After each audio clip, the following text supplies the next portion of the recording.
สบายดีพ่อแม่พี่น้องพ่อข่อยแล้วสิเก่าสิเคยเนาะก็สองสาวสวรรค์มื้อนี้สิมาหมักปลาเนาะเห็ดปลาแดดเดียวอันนี้ปลานิ่นที่เขาตึกในคลองนี่ตึกเป็นสะอาดเนาะเขาทำความสะอาดไว้แต่เมื่อวานเนาะเขาแหล่เป็นแผ่นเวลาตากมันจะได้แห้งไว้นี่คั่วไว้นี่เรียบร้อยแล้วเราจะทำการหมักเนาะง่ายๆเดี๋ยวเราก็จะเห็ดเครื่องหมักก่อนนี่เครื่องหมักก็สองอย่างกระเทียมกับหัวยังไข่เนาะมีตะไคร้เองเราจะไปล้างแล้วก็เอามาซอยเนาะนี่ล้างเรียบร้อยแล้วเราจะมาซอยปอกกระเทียมก่อน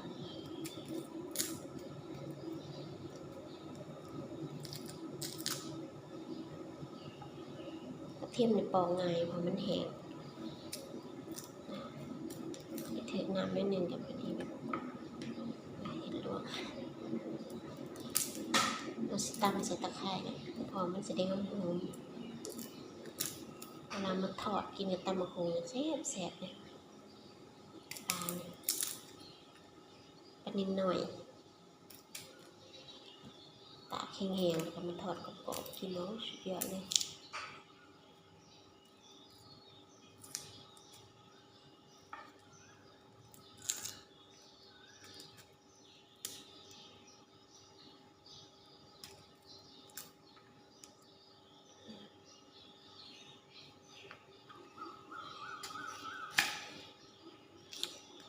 ไข่ตะลึงอ่อน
เฮาหั่นแล้วเฮาก็สิมาใส่โขลกตำเนาะ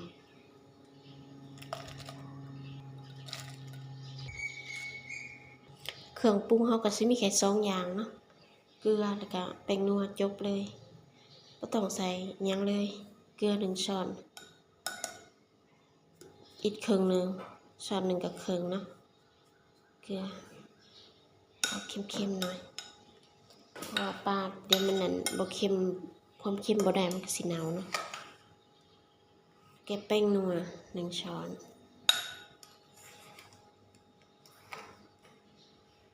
2ช้อนพอเนาะเกลือช้อนครึ่งส่วนแป้งนัว2ช้อนผูกเต็มแค่นี้เองเครื่องปรุงเฮาก็ตำไปเลยมันก็สิเค็มๆนัวๆแล้วพอดีเลย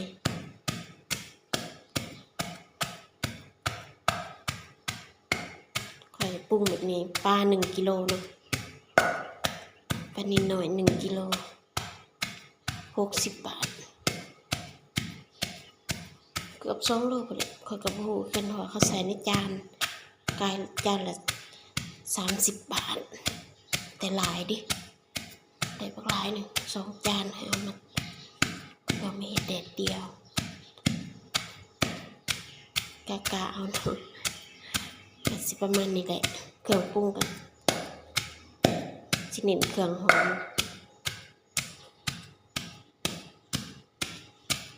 อมแห้งกัน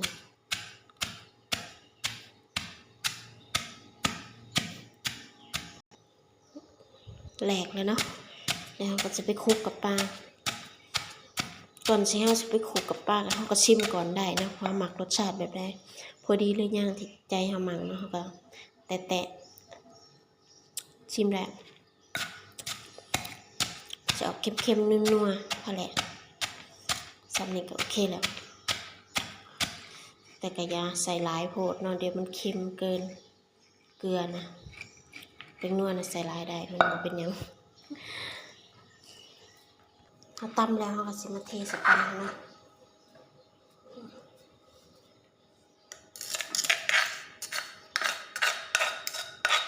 ถ้าผู้ใดที่บ่มักตะไคร้ก็บ่ต้องใส่ก็ได้นะใครสิมักหอมๆแบบของตะไคร้เวลาเอาไปทอดมันสิหอมนะก็เลยเอาใส่กับกระเทียมก็ได้นะมันจะเป็นหลังผักซี่ก็ได้แล้วแต่ทุกคนมักเลยเลยจะเอาตำข่อยก็ได้เนาะแซ่บอีกแบบถ้าใส่พวกอันกระเทียมกับหลังผักซี่พริกไทยก็สิหอมไปอีกแบบนึงนะแต่เขาไม่ได้ใส่ซ้ำนี่แหละจะมีกระแซ่บแล้ว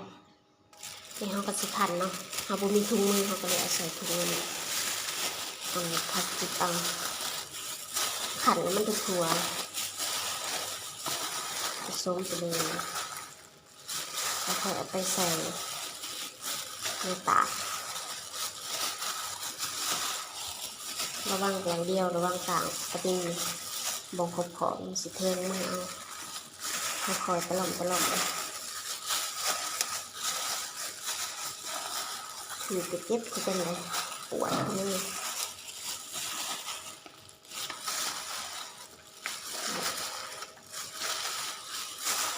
ผสมเข้ากันแล้วก็เอาไปตากมาทิ้ง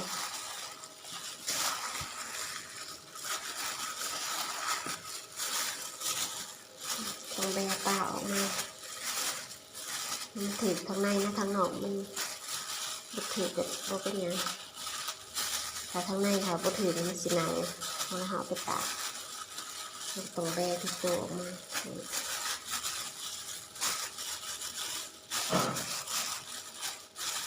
บางตัวก็ขาดบางตัวบางงามกันเลยพอเขาไม่ได้คั่วเองอันนี้ให้พ่อบ้านเป็นคั่วให้เขาเห็ดอย่างอื่นปลาเค็งติดมาตัวนี้ปลาเค็งมันมีไข่ทอดนี่ก็จะคอยขี่ทุกโตเนาะน้ำขาวกับเครื่องปรุงของเรา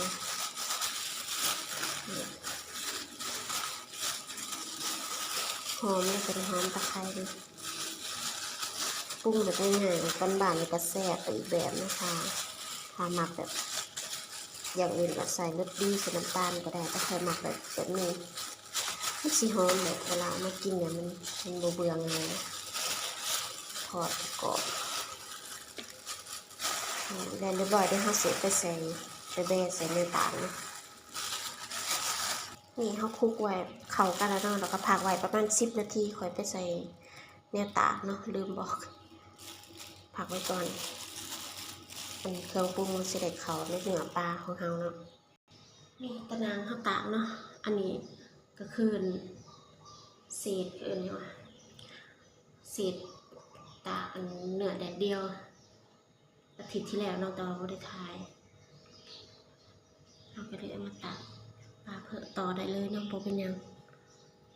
ว่าเฮาไว้ตากของแห้งโดยเฉพาะ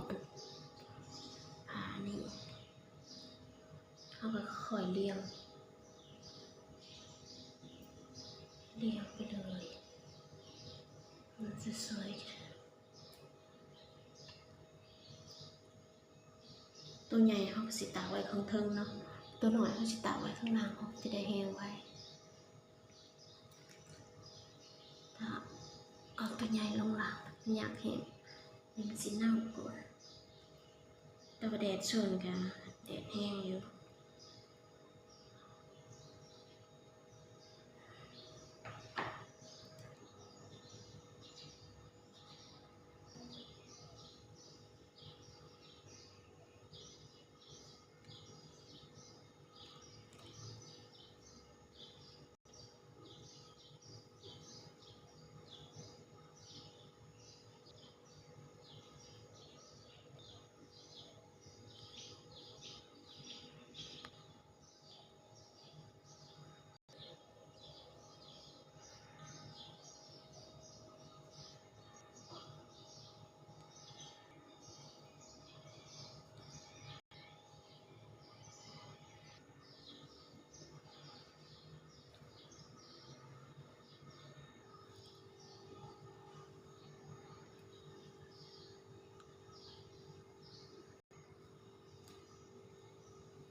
นี่ปลาเรา